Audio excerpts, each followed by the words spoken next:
রাজধানীর চীন মৈত্রী আন্তর্জাতিক সম্মেলন কেন্দ্রে জুলাই গণঅভ্যুত্থান শহীদ পরিবার ও জুলাই যোদ্ধাদের সংবর্ধনা অনুষ্ঠান অনুষ্ঠিত হচ্ছে। সেখান থেকে যুক্ত হবেন আমাদের সহকর্মী, আমরা তার কাছে একটু যুক্ত হতে চাই। আপনি আমাকে নিশ্চয়ই শুনতে পাচ্ছেন। আসলে আপনার কাছে একটু জানতে চাই, আপনি মঞ্চের সামনে অবস্থান করছেন, সেখানে সংবর্ধনা অনুষ্ঠান হওয়ার কথা। আপনার কাছে একটু জানতে চাই যে কাদেরকে আসলে সংবর্ধনা দেওয়া হবে এবং এখানে কারা কারা আসলে উপস্থিত হবেন।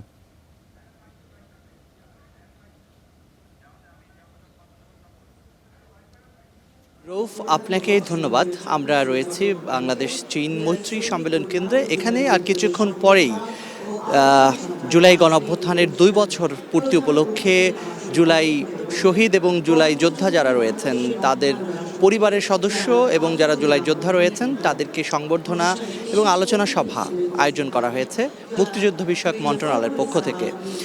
আমি যদি একটু দেখানোর চেষ্টা করি, আমার সহকর্মী মিজান আছেন, তাকে একটু অনুরোধ করব যে এই হল রুমে আপনার মাধ্যমে আমরা আমাদের যারা দর্শক রয়েছে তাদেরকে দেখানোর চেষ্টা করছি।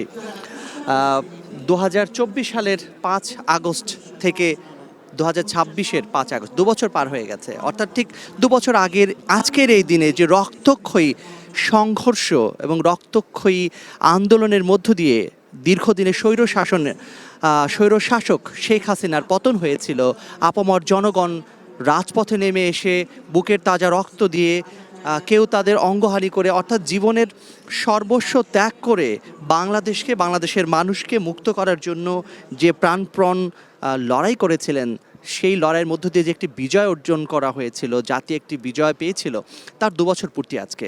এবং সেই 2 বছর পূর্তি উপলক্ষে যারা শহীদ হয়েছিলেন সেই আন্দোলনে, সেই শহীদ পরিবার এবং যারা জুলাই যোদ্ধা রয়েছেন তাদেরকেই সংবর্ধনা দেওয়া হবে আজকে মুক্তিযুদ্ধ বিষয়ক মন্ত্রণালয়ের পক্ষ থেকে।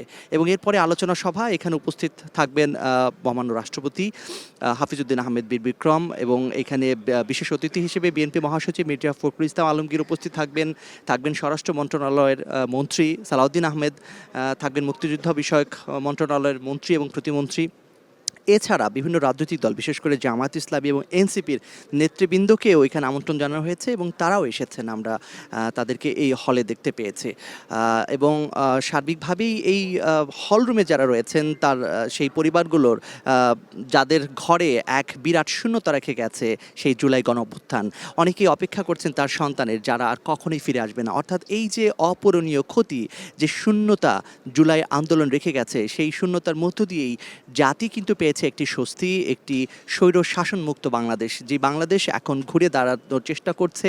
সেই যে ক্ষত, জুলাইয়ের সেই ক্ষতকে সারিয়ে তোলার জন্য জুলাই যোদ্ধা এবং জুলাই শহীদ পরিবারের সদস্যদেরকে আজকে এই সংবর্ধনা দেওয়া আয়োজন করা হয়েছে।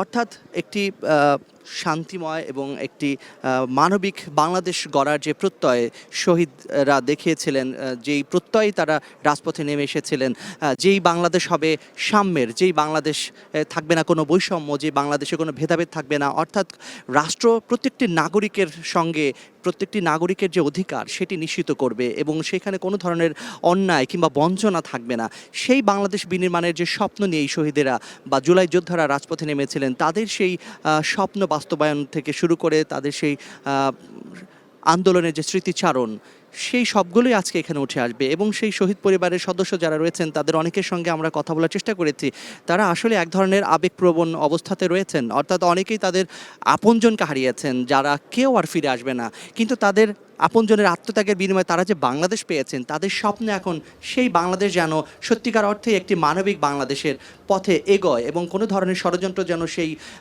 মানবিক বাংলাদেশ গড়ার পথকে রুদ্ধ করতে না পারে, এমন প্রত্যয়ও তারা বলছেন। আমরা রয়েছি, নিশ্চয়ই এই আয়োজন যখন শুরু হবে তখন আমরা আবার আমাদের দর্শকদেরকে এই আয়োজনে নিয়ে আসতে পারবো। আপাতত চলে যাচ্ছি স্টুডিওতে রৌফের কাছে। আপনাকে অসংখ্য ধন্যবাদ আসলে আমাদের সঙ্গে যুক্ত হওয়ার জন্য, গুরুত্বপূর্ণ তথ্য দিচ্ছিলেন জাকারিয়া। আপনাকে অসংখ্য ধন্যবাদ। আমরা পরবর্তী সময়ে হয়তো আপনার সাথে আবারও যুক্ত হব।